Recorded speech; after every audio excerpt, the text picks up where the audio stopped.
اللہ کے نبی کا فرمان ہے کہ ان 10 دنوں میں اللہ تعالیٰ کو جتنی عبادت پسند ہے وہ اور کسی دن میں بھی پسند نہیں، اور اس میں کوئی شک نہیں ان 10 دنوں میں سب سے بڑی عبادت وہ حج ہے، جس کو اللہ تعالیٰ نصیب فرمائے اور جس کے مقدر میں فرمائے۔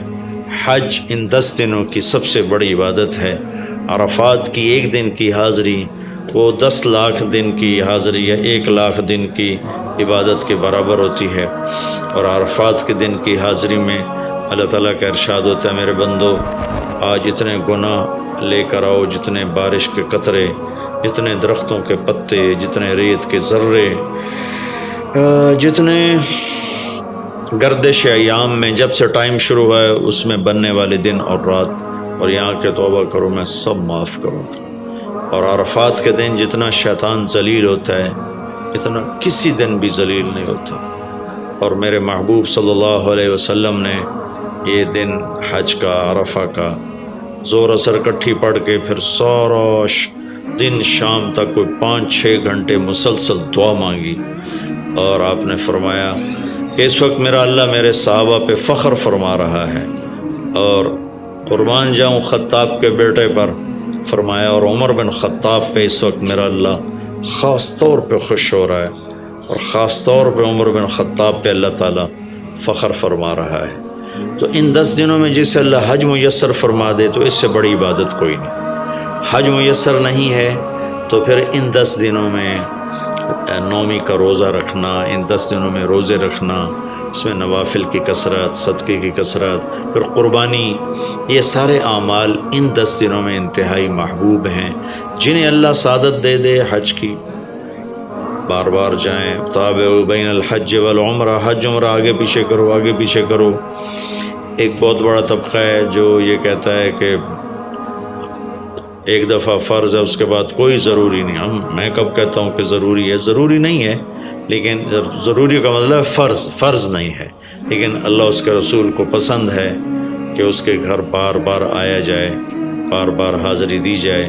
اللہ کے نبی کو تو آخر عمر میں جا کے موقع ملا، اس کے بعد آپ دنیا سے تشریف لے گئے۔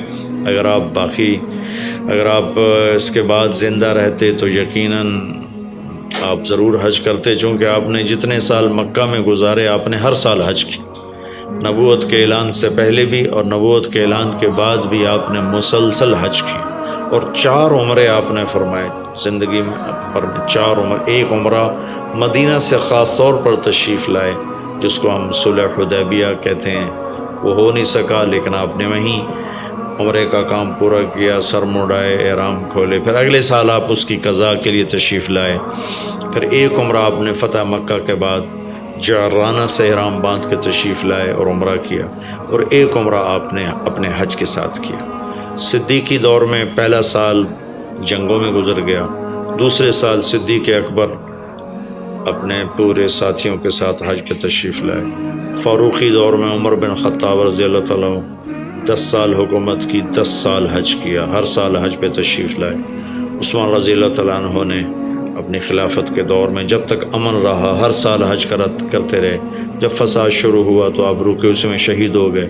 علی رضی اللہ تعالیٰ عنہ کو موقع نہیں ملا، جنگوں میں زندگی گزر گئی، اور اسی میں آپ اللہ پاک کی بارگاہ میں پہنچ گئے۔ تو لیکن باقی 3 ساتھیوں کی خلافت کے دور میں آپ نے بکثرت حج اور عمرے کیے۔ تو دین کے کسی عمل کو یوں کہہ کر ہلکا نہیں بنانا چاہیے کہ اس کی کیا ضرورت ہے، اتنا پیسہ خرچ کرتے ہیں، اس کی کیا ضرورت ہے، کسی غریب کو دے دیا جائے۔ یہ اس طرح تقابل نہیں کرنا چاہیے کہ اللہ کے گھر کی حاضری کو اتنا ہلکا نہیں سمجھنا چاہیے۔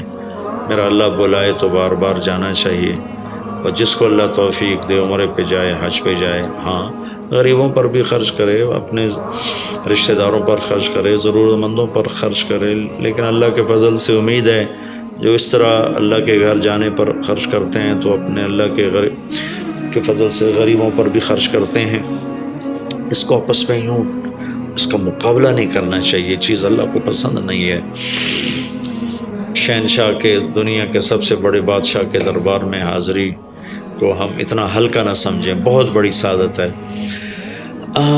حضرت امام حسن کی سنا دیتا ہوں۔ امام حسن رضی اللہ تعالی عنہ نے 20 حج پیدل کیے، مدینہ سے پیدل تشریف لاتے تھے اور حج فرماتے تھے۔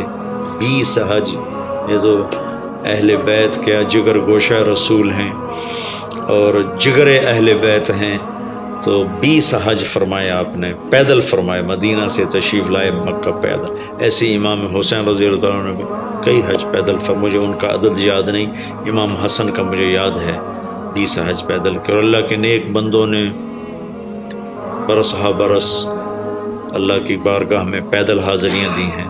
تو ان 10 دنوں میں عبادت کا ذوق بڑھنا چاہیے، نوافل بڑھائے جائیں، ذکر بڑھائے جائے، تلاوت بڑھائی جائے، ہمت ہو تو روزے رکھے جائیں، خاص طور پہ 9 تاریخ کا روزہ، پچھلے سال کے سارے گناہ معاف ہو جاتے ہیں، یہ ایک دن کا جو روزہ ہے۔